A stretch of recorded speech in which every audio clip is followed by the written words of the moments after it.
आइए सीधे आज की इस दिलचस्प कथा यात्रा में उतरते हैं। द नाइटलैंड्स की कहानी ना, सच कहूं तो एक बेहद जटिल जाल की तरह है। और इसे पूरी तरह से समझने का सबसे अच्छा तरीका क्या है?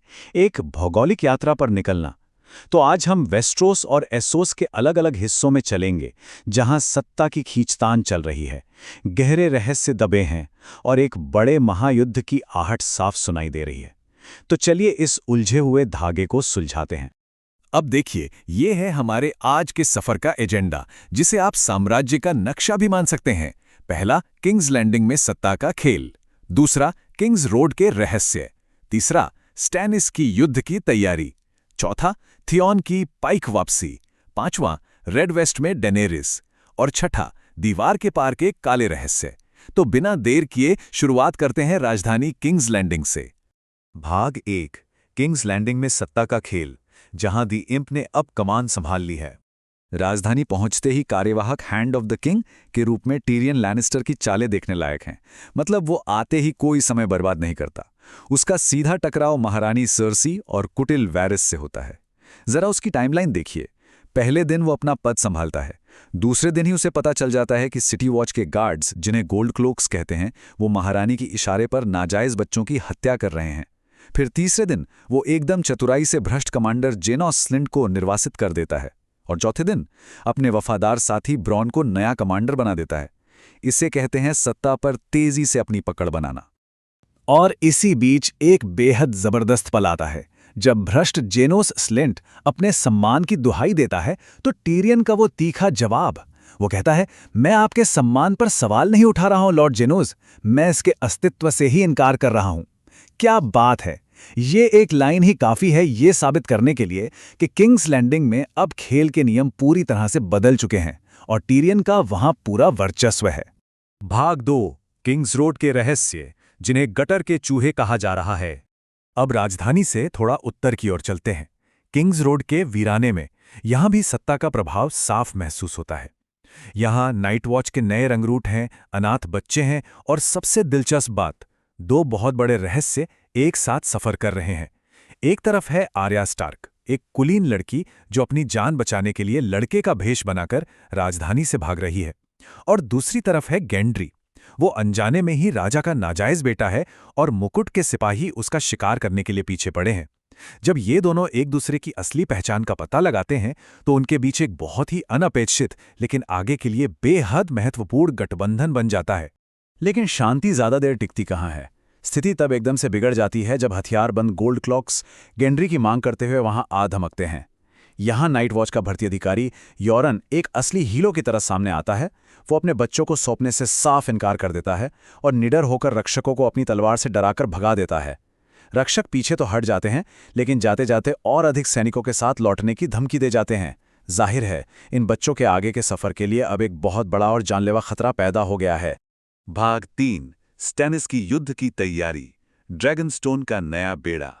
30। जरा सोचिए, ये सिर्फ एक संख्या नहीं है, ये उन समुद्री लुटेरों के जहाज़ों की गिनती है जिन्हें सलादोर सान इस आने वाले युद्ध में लेकर आ रहा है। ड्रैगनस्टोन द्वीप पर स्टैनिस बेराथियन खुद को ही आयरन थ्रोन का असली हकदार मानता है और दावोस सीवर्थ की मदद से इस इतने बड़े बेले का जुड़ना ये दिखाता है कि स्टैनिस अपनी सेना की कमी को पूरा करने के लिए किसी भी हद तक जाने को तैयार है। दावोस सच में बहुत ऊंचे लग चुके हैं। सत्ता पाने का स्टैनिस का रास्ता बिल्कुल साफ है और उतना ही खतरनाक भी। पहला कदम, वो पूरे राज्य में पत्र भेजता है कि जॉफ्री एक नाजायज संतान है। दूसरा कदम, जैसा हमने अभी देखा, समुद्री लुटेरों के बेड़े की भर्ती करना।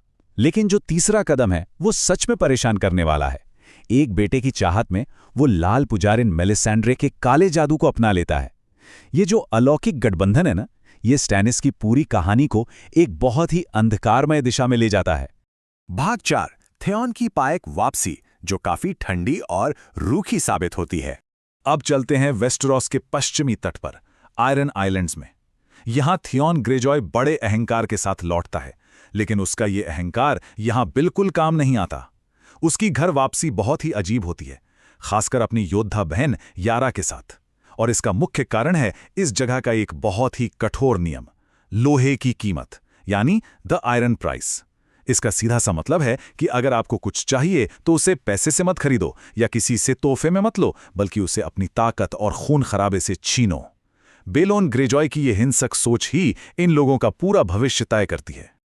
और इस लोहे की कीमत का सबसे बड़ा सबूत हमें तब मिलता है जब बेलोन ग्रेजॉय रॉब स्टार्क के भेजे गए गठबंधन के प्रस्ताव को सीधा आग में फेंक देता है। वो उपहार में मिले मुकुट को ठुकरा देता है और कहता है कि वो इसे खुद छीनेगा।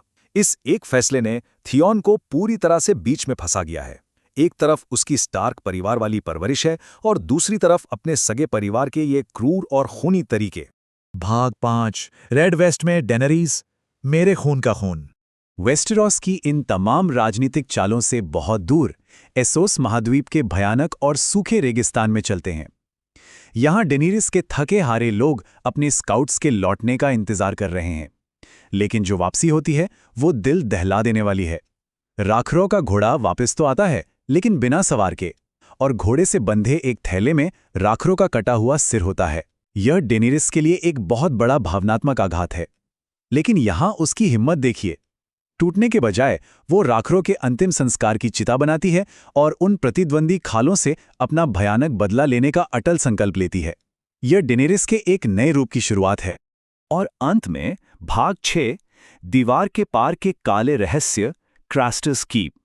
अब हम सुदूर उत्तर में दीवार के पार की उस जमा देने वाली बर्फीली भूमि में हैं, जहां क्रास्टर्स कीप के काले रहस्य दबे हैं। यहां अलौकिक खतरे और इंसानी क्रूरता का एक बहुत ही खौफनाक संगम देखने को मिलता है। और इन सब के बीच एक सवाल है जो लगातार दिमाग में गूंजता रहता है, लड़कों का क्या होता है? मतलब क्रास्टर के इस शिविर में पत्नियां हैं, बेटियां हैं, लेकिन एक भी बेटा नहीं है। क्यों? जब जॉन स्नो इस सवाल का जवाब ढूंढने के लिए रात के अंधेरे में चुपके से जंगल में निकलता है, तो समझ लीजिए कि कहानी का तनाव अपने चरम पर पहुंच जाता है। जंगल के उस घुप अंधेरे में जॉन छुपकर देखता है कि क्रास्टर अपने ही नवजात लड़के को बर्फ के बीच किसी रहस्यमयी और भयानक आकृति के लिए छोड़कर आ जाता है। इससे पहले कि जॉन कुछ समझ पाए या कुछ कर पाए, अचानक पीछे से उस पर कोई प्रहार करता है और वो वहीं बेहोश हो जाता है।